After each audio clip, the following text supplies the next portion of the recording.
السلام علیکم۔ پاکستان میں یکم محرم الحرام کب ہوگی؟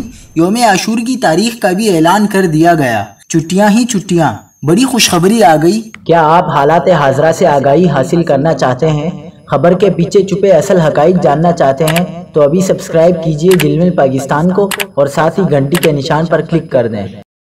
آپ کو بتاتے چلیں کہ پاکستان اور انڈیا میں رویت ہلال کمیٹیوں کے اجلاس جمعہ 29 جولائی یعنی 29 ذی الحجہ کو طلب کر لیے گئے ہیں۔ ماہرین فلکیات کے مطابق جمعے کے روز چاند کی عمر 20 گھنٹے کے قریب ہوگی، لہذا چاند کی کم عمری، کم روشن حصے اور مقام آباد کے قریب ہونے کی وجہ سے جمعہ 29 جولائی 29 ذی الحجہ کو پاکستان، انڈیا سمیت اکثر دنیا میں خالی آنکھ سے چاند کا نظر آنا انتہائی مشکل ہوگا، کیونکہ چاند نظر آنے کے قابل نہیں ہوگا۔ اکثر ماہرین فلکیات کے مطابق جمعے کے روز پاکستان میں کہیں بھی چاند نظر آنے کا امکان نہیں، البتہ ہفتہ 30 جولائی کو پاکستان، انڈیا اور بنگلہ دیش سمیت تقریباً پوری آباد دنیا میں چاند نظر آئے گا۔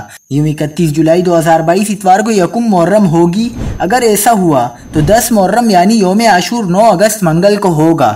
اس صورت میں پاکستان میں 9 اور 10 محرم 8 اگست پیر اور 9 اگست منگل کو عام تعطیل ہوگی۔